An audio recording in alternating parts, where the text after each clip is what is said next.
Sambal goreng pengantin Sambal goreng pengantin of the world. Kalau dah cakap of the world tu, that means it's of the world. Yang meletup, yang korang semua tak boleh angs. Okay, kau tengok Kau tengok sambal goreng pengantin yang termeletup in the world. Kau tengok.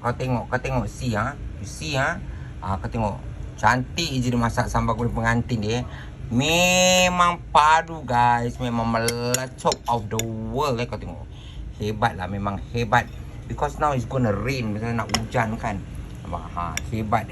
Sungguh hebat Rasa dia pun meletup. Ada paru, hati, semua limpa ada kat dalam ni. Sambal goreng pengantin. But all are mixed beef organs lah. Bismillahirrahmanirrahim.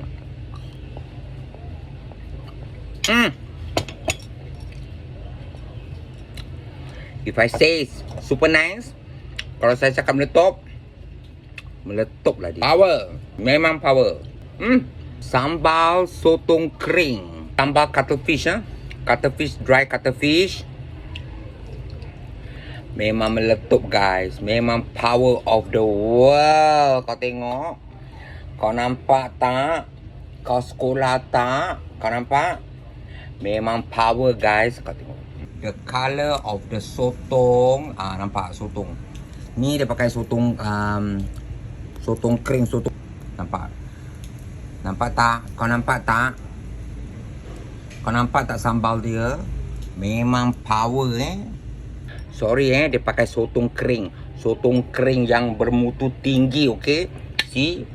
Use dry cuttlefish, but it's a good quality dry cuttlefish Bismillahirrahmanirrahim.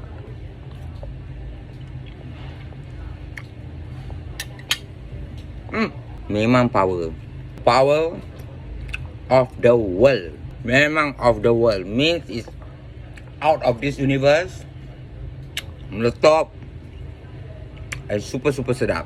Satu tub setengah kilo. Half a kilo. This one is $20. 20 dolar. 22 ke 22 lah. 20 ataupun 22. It's either 20 or 22. It doesn't make a difference 20 ataupun 20 tetap meletup. Yang ni pun sama. Yang ni half a kilo, setengah kilo Kau nampak.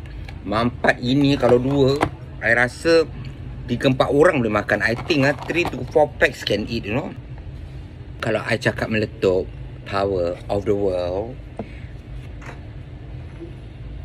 Apa lagi? Cari Cik Puan Suraya Talib. Ni mak dia masak This one her mother cook, okay? Orang otai yang masak. Orang lama yang masak. All timer cook these dishes.